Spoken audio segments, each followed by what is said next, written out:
నానబెట్టుకున్న రెడ్ రాజ్మా, అలాగే 1 cup carrot ముక్కలు, 1 పండు టొమాటో ముక్కలు, పెసరపప్పు 1 కప్పు కడిగేసి నానబెట్టాను. ఆ పెసరపప్పు కూడా నీళ్ళతో సహా వేసేసుకుందాం. అలాగే 2 కప్పుల బియ్యాన్ని అయితే కడిగేసాను. ఆ బియ్యాన్ని కూడా వేసుకుందాం. ఇంట్లో మనకి అప్పటికప్పుడు ఏదైనా చేసుకుందాము, తక్కువ టైంలో అయ్యేది ఏదైనా రెసిపీ ఉంటే బాగుండు అని అనుకుంటూ ఉంటారు కదా, అలాంటి టైంలో చాలా బాగా హెల్ప్ అవుతుంది ఈ రెసిపీ అయితే. 1 పాట్ రెసిపీనండి. బ్రేక్ఫాస్ట్లోకి, లంచ్లోకి, డిన్నర్లోకి ఎప్పుడైనా చేసుకోవచ్చు. ఎంత ఈజీగా ప్రిపేర్ చేసుకుంటామో అంత హెల్త్ బెనిఫిట్స్ కూడా ఉన్నాయి ఇందులో అయితే. మనకి నచ్చిన వెజిటేబుల్స్ని యాడ్ చేసుకొని చేసుకోవచ్చు.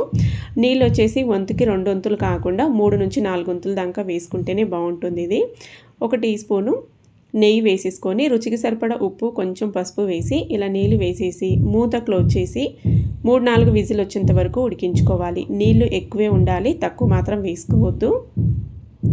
3-4 విజిల్ వచ్చిన తర్వాత గాలంతో పోయిన తర్వాత తీసి చూస్తే మనకి అన్నం అనేది ఇలాగొచ్చి ఉంటుంది.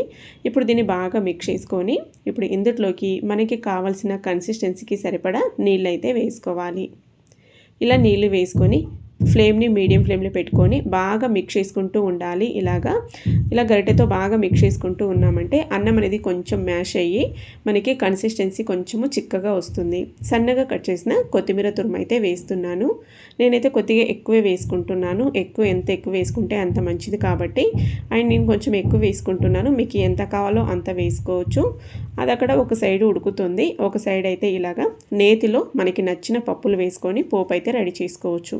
నేను ఇక్కడ పల్లీలు, జీడిపప్పు, కరివేపాకు, ఎండుమిరపకాయలు, పచ్చిమిరపకాయలు, పచ్చిశనగపప్పు ఇలా వేసేసుకొని పోపు అయితే వేసాను. కొంచెం ఇంగువ కూడా వేసాను. ఫైనల్గా పోపు వేసుకుంటే మన రెసిపీ అయితే రెడీ అయిపోయిందండి. ఈజీగా అప్పటికప్పుడు 10 నిమిషాల్లోనే ప్రిపేర్ చేసుకోవచ్చు 1 పాట్ రెసిపీ. ఇంకా స్టవ్ అయితే కట్టేసేద్దాం. ఇదైతే కొద్దిగా చల్లారితే కొంచెం చిక్కగా అవుతుంది కాబట్టి చేసిన వెంటనే తింటే చాలా బాగుంటుంది, టేస్ట్ బాగుంటుంది, హెల్త్ కూడా చాలా మంచిది ఈ చలికాలంలో.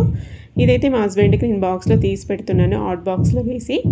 మళ్ళీ లేట్గా వస్తారు కాబట్టి కొంచెం లేట్ అయిందంటే చల్లారిపోయి అంత బాగోదు. బాక్స్లో పెట్టేస్తే అంతే వేడిగా ఉంటుంది. అండ్ పిల్లల కోసం అయితే ఇలా బౌల్లో అయితే వేసుకున్నాను. మిక్చర్ ఉంటే మిక్చర్ వేసుకొని సర్వ్ చేసుకోండి, ఇంకా బాగుంటుంది. నెక్స్ట్ మళ్ళీ ఒక రెసిపీతో అయితే కలుద్దాం. బాయ్.